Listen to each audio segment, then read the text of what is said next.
नमस्कार दोस्तों, स्वागत है आपका हमारे YouTube चैनल पर। और आज हमारी इंग्लिश लिटरेचर की क्लास 7th है। इससे पहले हम 6 क्लासें पढ़ चुके हैं। 7वीं क्लास का हमारा जो टॉपिक है वो है स्ट्रीम ऑफ कॉन्शियसनेस। क्या टॉपिक है हमारा? Stream of consciousness. बड़ा ही शानदार टॉपिक है, लेकिन क्या है कि इससे संबंधित थोड़ी लोगों के समझने में थोड़ी समस्या आती है और इसका मैटर भी बहुत कम मिलता है। तो हम इससे संबंधित जो आज क्या क्या पढ़ेंगे पहले वो चर्चा कर लेते हैं। स्ट्रीम ऑफ जो कॉन्शियस टेक्निक है वो है क्या, और इसका ओरिजिन क्या है, इसको सबसे पहले किसने यूज़ किया था, कहाँ यूज़ किया था, इसके जो फीचर हैं वो क्या है, और इसके मुख्य राइटर या ऑथर जो हैं या नॉवलिस्ट हैं वो कौन है, इसके बारे में हम चर्चा करेंगे। उनके वर्क्स के बारे में भी चर्चा करेंगे। तो स्टार्ट करते हैं, ध्यान से सुनते जाएं। और सबसे पहले मैं आपको बता दूं कि इस टेक्निक को अगर आपने एक बार समझ लिया उसके बाद आपको भविष्य में कभी समझने की जरूरत नहीं पड़ेगी। बड़ी आसान है।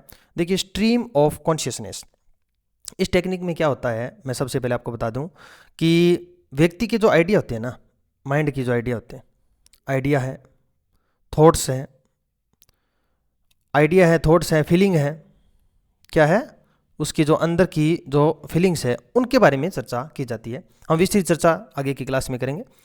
विलियम जेम्स नाम के एक साइकोलॉजिस्ट थे जिन्होंने 1890 में, कब, 1890 में एक जो बुक है उसमें द प्रिंसिपल ऑफ साइकोलॉजी में इस टर्म को सबसे पहले उल्लेखित किया था। तो आपके लिए एक सबसे अच्छा प्रश्न तो ये बन जाता है, किसने यूज किया? विलियम जेम्स ने।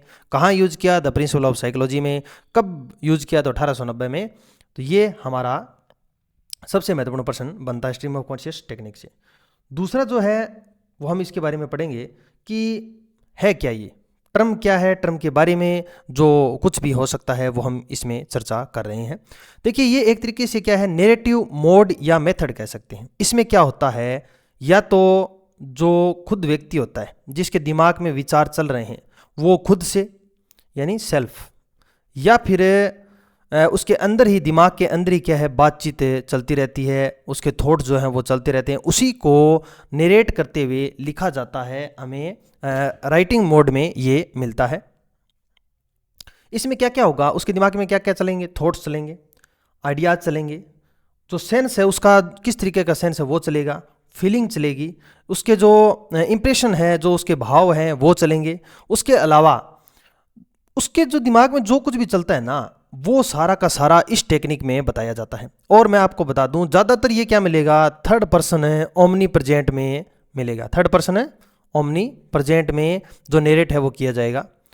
यानी एक व्यक्ति होगा जिसको सब कुछ पता होगा, वो क्या करना, जो जिसके दिमाग में चल रही है ना उसके बारे में बताएगा वो, कि उसके दिमाग में क्या चल रहा है, किस तरीके से उसके जीवन में है। और एक बात और याद रखनी है कि वो व्यक्ति हमेशा भविष्य के बारे में चिंतित रहेगा। किसके बारे में? भविष्य में, आने वाली चीज़ों के बारे में हमेशा चिंतित रहेगा। बाद में क्या घटित होगा उसके साथ, बाद में क्या घटित होगा उसके लिए वो क्या रहेगा, चिंतित रहेगा।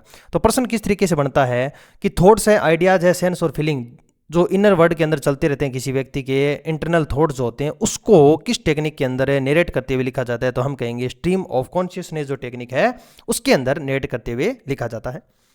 इसके अलावा क्या है, इसका सबसे ज़्यादा जो इस्तेमाल है ना वो साइकोलॉजिकल नॉवल में किया जाता है। कहाँ किया जाता है? Psychological novel.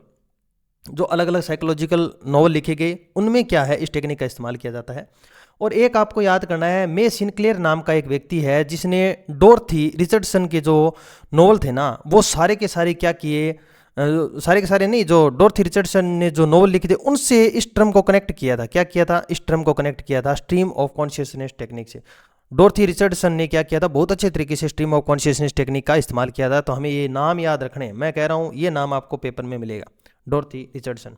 आगे देखते हैं अब इसके फीचर क्या क्या होते हैं। देखिए, आप सामान्य तौर पर सोच कर देखिए कि हमारा जो दिमाग है, हमारा जो मस्तिष्क है, हमारा जो माइंड है, हमारा जो ब्रेन है, उसके अंदर क्या है, थॉट तो आते हैं। थॉट आते हैं, क्या वो एक लाइनर क्रम में आते हैं क्या, एक लाइन में आते हैं क्या, कि हम पूरे दिन एक एक चीज़ तो सोचते रहते हैं? नहीं, यहाँ पे हमने कुछ और सोचते हैं, जैसे गाड़ी चलाने का सोच रहे हैं, उसके बाद अचानक से मूवी देखने का सोचने लग जाएंगे, अचानक से पढ़ने का सोचने लग जाएंगे, अचानक से भविष्य के बारे में सोचने लग जाएंगे, अचानक से हमारे जीवन में क्या घटित हो सकता है उसके बारे में सोचने लग जाएंगे। तो ना तो इस चीज़ का कोई बिगिनिंग होती है और ना ही इस चीज़ का कोई होता है एंड। यानी जो हमारे दिमाग में जो विचार चलते हैं उनका बिगिनिंग और एंड कुछ नहीं होता, वो सारे दिन ऐसे ही क्या है, चलते रहते हैं। जैसे लॉजिकल नहीं होते, वो क्या होते हैं, लॉजिकल नहीं होते, वो सीधे के सीधे चलते रहते हैं। दूसरा जो है वो हमारा दिमाग है ना, इनर वर्ल्ड, उसके बारे में इसमें सबसे ज़्यादा बताया जाता है। बाहरी वर्ल्ड का तो बताया जाता है, जो आउटर वर्ल्ड है अपना, आउटर वर्ल्ड, उसके बारे में तो बताया जाता है साथ में, उस नॉवल में जो उसके साथ क्या घटित हो रहा है वो तो बताया जाएगा, लेकिन उसके दिमाग में क्या क्या चल रहा है वो भी बताया जाएगा, उसे कहते हैं इनर वर्ल्ड। तो ये क्या है, एक तरीके से यात्रा हो जाएगी इनर वर्ल्ड की, आउटर वर्ल्ड से इनर वर्ल्ड की एक तरीके से यात्रा हो जाएगी। ये भी अच्छा जो इसका फैक्ट है वो बनता है। फिर इसमें क्या होता है, एम्फेसिस दिया जाता है किसके ऊपर, लेटर, जो बाद में क्या होने वाला है उस व्यक्ति के साथ, उसके बारे में सबसे ज़्यादा ये नोवेल ही उसके बारे में लिखे होते हैं कि बाद में उसके साथ क्या घटित होगा, क्या नहीं हो सकता, उसके भविष्य के बारे में किसी ने कुछ कह दिया तो क्या हो सकता है, इस तरीके का जो है बाद में क्या घटित होगा। जैसे आपने वो माया वाला माया जिसमें एक करेक्टर है वो आपने पढ़ रखी होगी, क्राई द पीकॉक है, उसमें माया नाम की एक करेक्टर वो भविष्य के बारे में चिंतित रहती है हमेशा, तो आपने वो देखा भी होगा, सभी ने पढ़ भी रखा है क्राई द पीकॉक। तो उसमें क्या है, बाद में क्या होने वाला है उसके ऊपर ज़्यादा जोर दिया जाता है, न कि जो पहले हो गया उसके ऊपर, यानी लेटर जो होने वाला है बाद में उसके ऊपर जोर दिया जाता है। तीसरा है कोलिक्विल या इनफॉर्मल, एक इनफॉर्मल लैंग्वेज भी होती है। क्या होती है, इनफॉर्मल, याद रखना है आपको ये नाम, कोलिक्विल या इनफॉर्मल, यानी सामान्य बोलचाल की भाषा उपयोग की जाएगी, ऐसे फॉर्मल नहीं होगा सर मैडम ये वो, ऐसा कुछ नहीं होगा। सामान्य बोलचाल की भाषा जो घरेलू जीवन में जो चलती रहती है ना, उस भाषा का इसमें क्या किया जाता है, इस्तेमाल किया जाता है। इसके साथ साथ मैं आपको बता दूं कि इसके अंदर क्या होगा, कोई भी जो, देखो एक बात बताओ, हमारा जो दिमाग सोचता है वो पैटर्न के अनुसार सोचता है क्या, उसके अंदर कोई सेंटेंस होता है, उसके अंदर कोई ग्रामेटिकल सिस्टम होता है क्या, उसकी कोई वोकेबलरी होती है क्या, या फिर उसमें हम पंक्चुएशन जो लगा लगा के बात करते हैं, नहीं करते। हमारे दिमाग के अंदर जो चल रहा होता है वो बिना पंक्चुएशन के होता है, वोकेबलरी की होता है और सिंटैक्स के होता है, उसका कोई बेस्ट स्ट्रक्चर पैटर्न नहीं होता, तो ये हमें याद रखना है। सब्जेक्टिव मूड होता है, खुद के बारे में चलता रहता है सब कुछ, यानी हमारे साथ क्या घटित हो सकता है, मैं किसी के साथ क्या कर दूं, यानी खुद का ज़्यादा इसमें होगा। दूसरा है shift from one thought to second, यानी जो दूसरा जो थॉट है ना उसके ऊपर, यानी एक थॉट चल रहा था, उस थॉट से हम सीधे ही पहुंच गए दूसरे पे, दूसरे से पहुंच जाएंगे तीसरे पे, तो शिफ्ट होता रहता है। इसमें क्या है, शिफ्टिंग बहुत ज़्यादा दिखाई जाती है, शिफ्ट हो जाता है अचानक से, तो ये हमें याद रखना है। फिर उसके बाद क्या है, usually presented third person omni present, ये मैंने आपको बता दिया। लगभग क्या करता है, तीसरा आदमी जो बात कर रहा है वो, उसके सामने खड़ा है वो, उन दोनों के अलावा कोई तीसरा आदमी जैसे कोई लेखक होता है वो इस चीज़ को क्या करता है, प्रेजेंट करता है। तो हमें याद रखना है यूजुअली क्या होता है, थर्ड पर्सन में ये क्या किया जाता है, प्रेजेंट किया जाता है। अब हम बात कर लेते हैं कुछ नॉवलिस्ट की, कुछ जो हमारे विशेष नॉवलिस्ट हैं उनके बारे में हम चर्चा करते हैं। जैसे डोरथी रिचर्डसन है ना, डोरथी रिचर्डसन, उनका हमें याद रखना है, ये स्ट्रीम ऑफ कॉन्शियसनेस टेक्निक से संबंधित है। वर्जीनिया वोल्फ जो है वो भी क्या है, स्ट्रीम ऑफ कॉन्शियसनेस टेक्निक से संबंधित है, और उन्होंने द वेव्स लिखा था जो कि 1931 में लिखा था। उसके बाद जेम्स जॉइस जो है उन्होंने यूलिसिस लिखा था 1922 में, ये भी क्या है, स्ट्रीम ऑफ कॉन्शियसनेस टेक्निक से संबंधित है। विलियम फॉकनर जो है वो भी क्या है, इस स्ट्रीम ऑफ कॉन्शियसनेस टेक्निक से संबंधित है, the sound and the fury. तो हमने क्या है अब तक क्या क्या देख लिया, 3 से 4 स्लाइड में मैंने आपको बता दिया, ज़्यादा टाइम आपका वेस्ट किया नहीं, 3 से 4 बातें मैं आपको बता दूं, याद भी रखनी है आपको। सबसे पहले तो विलियम जेम्स ने क्या किया था, इसका विलियम जेम्स ने क्या किया, इसकी सबसे पहले टर्म को बताया, प्रिंसिपल ऑफ साइकोलॉजी में बताया, 1890 में बताया। इनर वर्ल्ड की बात होती है, आइडिया की, थॉट की, फीलिंग की, इंस्पिरेशन की, इन सब की बात होती है। जो सेंस होता है हमारे दिमाग में क्या चल रहा है उसको बताया जाता है। थर्ड पर्सन ओमनी प्रेजेंट के रूप में इसे क्या किया जाता है, सबसे पहले जो थर्ड पर्सन ओमनी प्रेजेंट यानी जो तीसरा व्यक्ति होगा ना वो क्या करेगा, इसको नरेट करेगा। आपको एक नाम याद रखना है, ये नाम याद रख लोगे ना आप, नेरेटिव, नेरेटिव मूड वाला, यानी कोई और व्यक्ति है जो बता रहा है या खुद भी बता रहा है, चल क्या रहा है उसका बताया जाएगा, ठीक है। और साइकोलॉजिकल नॉवल में इसका सबसे ज़्यादा यूज होता है। मे सिंक्लेयर है जो डोरथी रिचर्डसन से जो नॉवल लिखेगी उनसे कनेक्ट करता है इस टर्म को। इसके अलावा हमें ना तो इसकी कोई बिगनिंग होती है ना कोई एंड होता है, हमें ये याद रखना है। इनर वर्ल्ड के बारे में याद रखना है। एम्फेसिस सबसे ज़्यादा बाद में होने वाली घटनाओं के ऊपर दिया जाता है।